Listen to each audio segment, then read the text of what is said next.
Well, my hate meter has dropped down. So over the last 3 weeks or so, I got a lot of hate from the real estate bros and the housing bros, and the last few couple weeks or so, that hate has kind of dropped. So I need to recharge you guys and get you guys back up into hating me more when I hit you with some reality. So last night I saw this on Twitter and I reposted it. It's by way of, I saw it through QE Infinity on Twitter. You should follow them on X, whatever. Anyway, and it was this guy saying, "Hey, I bought a duplex in Austin for $520,000. They wanted $550. He got them down to $520. His payment is $4,300 a month, and his total gross rent that he can charge on 1,200 square feet per side of this duplex, so 2,400 total square feet, is $3,400. So he's in the hole every single month on this. And this is not a rare phenomenon now. This is happening more and more all over the country. We're seeing more and more people buying these rental properties, and they're paying way more than they're getting in cash flow. Look, from a business standpoint, if you're just buying a rental property hoping that it's going to appreciate, that's gambling. You're just speculating as to what's it going to appreciate to, $1 million? $2 million? Like, what's it supposed to appreciate to? And if it's appreciating, once again, is that it means your currency's garbage. That's kind of how this works. It means your currency is complete fucking crap, okay? So when you look at this from a business standpoint, you make your money on the buy, not the sell, right? That's how all other businesses operate. If I were to look at a rental property as a business and say, okay, well, what are my competitors? What are they renting their places for? Can I be better than the competition? Can I bring my prices down and my quality up, right? That's traditional business, isn't it? That's traditional business. I want the price to come down so I can be competitive, and I want my quality to be as high as I can possibly make it. So when I see people, this sort of the only thing I can call it is panic buying. People just buying anything they can because their dollar is garbage. Now none of the real estate bros want to say this. A whole bunch of other people out there, they're just boomers in particular. No. The dollar's the greatest currency ever, and so on. You guys are delusional. There's no nice way to say this anymore. You guys are becoming delusional. I can't tell if you believe. Who are you trying to convince? Because you're not trying to convince me. You're not trying to convince anybody who's been paying attention. Don't tell me Bitcoin is a fucking mania when you've got people deliberately going underwater right from the beginning of a purchase of a property that doesn't even pencil. Don't tell me that's a mania. I mean, Bitcoin isn't a mania when you compare the two, right? So I have to wonder when I see this kind of behavior. Like, this is just panic buying, from what I can tell. You've got guys that are buying properties because someone told them it was a good deal. Yeah, the brokers, I can't believe a banker actually approved that deal. And who the hell knows what he had to put down on that? But I'm surprised a banker actually approved the deal. In the old days, bankers used to be a little bit more proactive. They used to scrutinize it and go, well, hold on. I mean, if you want to pay $520,000 for this place, that's fine. You can pay $520, but the max we're loaning you is like $300. So you're going to need to come up with the $200 and whatever it is, $20,000 for the down payment, because we're not going to finance past that. These properties are so insanely overpriced, and the lending is insanely overlent. And remember, all the bank is looking for is a greater fool. All the sellers are looking for is a greater fool. There was a gentleman who said, well, but a property is always worth what somebody will pay for it. Yeah, that's a maxim of law. You're right about that. That's true. A property is always worth what somebody's willing to pay for it. But just because you found a retard doesn't mean that everybody else wouldn't look at that and go, dude. I mean, it'd be like, I'm trying to think of a really good analogy here. It'd be like you paying $700 for a little bag of gummy bears.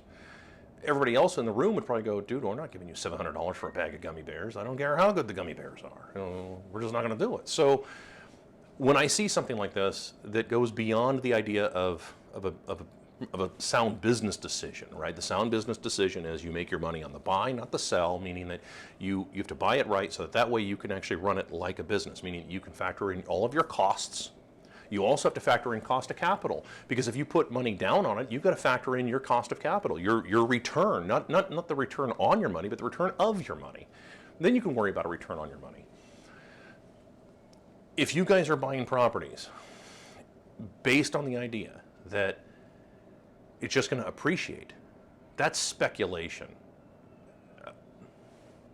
Go talk to Bob Kiyosaki. Go find Bob Kiyosaki, Mr. Real Estate himself, right? Mr. Real Estate guru himself. He will tell you the exact same thing. He'll say the exact same thing I'm telling you right now.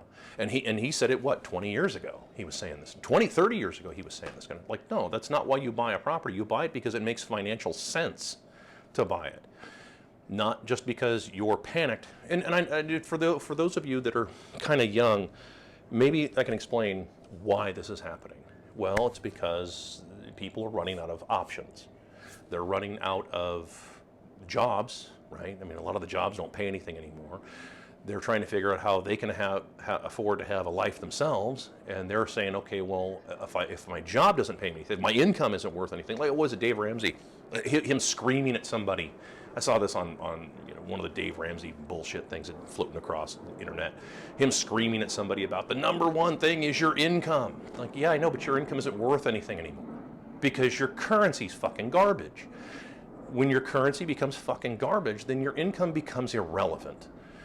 It doesn't. I mean, think of how many people out there make $100,000 a year that are living paycheck to paycheck. Well, yeah, it's because by the time you take out the taxes, the inflation, the insurance premiums that have gone through the roof, by the time you take all that stuff out of that, it doesn't leave a whole hell of a lot left over for you. No different than, what was it, Dave Mustaine being interviewed a long time ago. Alex Jones, actually, if I think of all people, was interviewing him. And he was breaking down how little money is actually left by the time, like, yeah, you sell 1 million albums, and by the time you break it all down, like, there's really not as much money left as people think there is. You know what, like 2-3 days ago, I did a video where I pointed that out. Like, most people aren't as rich as you think they are. Even celebrities aren't, a lot of them aren't as rich as you might think. And they might be okay, but they're not, they're not. A lot of guys aren't splitting a fat hog all the time. So, this is panic buying. And people don't know what to do with their money. They're trying to figure out where to park it. I had somebody ask me that, and I'm not criticizing, by the way, but I had somebody ask me, like, where do you park money? I'm like, well, that's very difficult because money right now is becoming something that is almost becoming an abstract because the dollar is becoming garbage. When you ruin a game like this, remember the psychopaths that are in charge. I just said this the other day. These people, they don't have a plan. There was, they don't. There's no plan. They're flying by the seat of their pants. They're hoping that maybe this will all work out somehow. No different than Charles Ponzi. Look up Charles Ponzi. Look up the story of Charles Ponzi. I don't think that Charles Ponzi was really a horrible guy.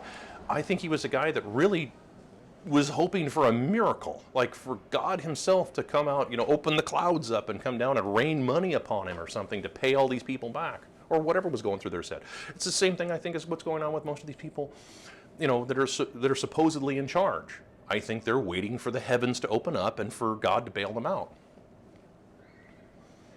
He's not going to. This is not going to happen. Instead, what's going to happen is that the poor and the working class, the people who do all this shit, the people who do all the stuff that you don't want to do because you're too good to do it, or you're incompetent, they're going to get poorer and poorer and poorer. So that a handful of real estate bros can try and stay rich. And that's only going to work for so long. I'm just telling you, real estate bros, housing bros, you're only going to stay rich for so long. Sooner or later, you're going to price yourself out of the markets. Unless they want to do a UBI, which is just a bailout for banks. I already covered that. UBI, all it does is bail out all these ridiculous fucking prices.